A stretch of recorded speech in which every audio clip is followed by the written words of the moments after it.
Hi, my name is Teresa Sanderson.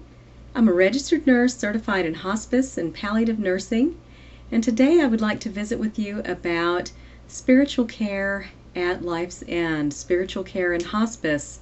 And this is a very, very important aspect of what we do in hospice care because, as you know, when there is nothing we can do to cure an illness, there are so many things that can still be done to bring about healing, reconciliation, and a sense of well-being to someone who is terminally ill or experiencing a life-limiting illness.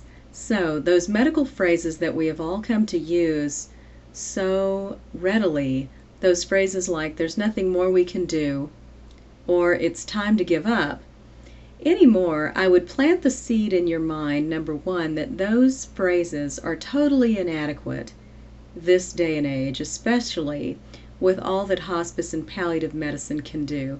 So today, let's focus on what spiritual care specifically can do, because when there's nothing more that can be done to cure an illness, certainly at life's end, and when hospice care is involved, through intense spiritual care, so much can be done to heal and mend relationships. There are many patients and families that we care for in hospice who maybe the patient has not seen or spoken to his or her children in 30 or more years. We did have a patient within recent weeks who said, "I would like to reconnect with my two daughters who I have not seen since they were 5 years old." And this gentleman is in his 60s. There's a wealth of healing and reconciliation that needs to happen there. And only through good, intense spiritual care are we going to get this gentleman there. So this is a very, very important process. Dr. Ira Byock, who works for Dartmouth University, wrote a book called The 4 Things That Matter Most. And in the thousands of patients that he's cared for in hospice care, the things that people are trying to get to at the end of their lives are saying things like, "Please forgive me, I forgive you, thank you, and I love you."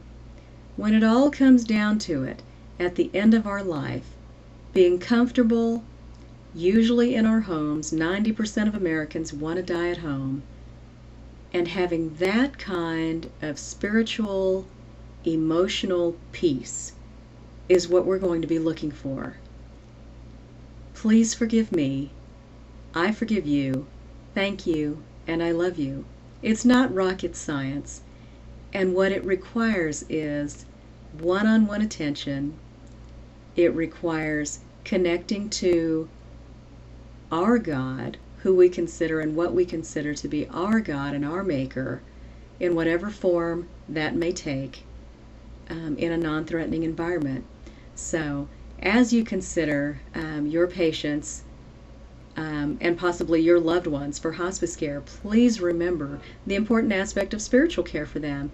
And remember Abundant Life Hospice. Please consider us as a provider, possibly for these precious ones that may need this particular type of care.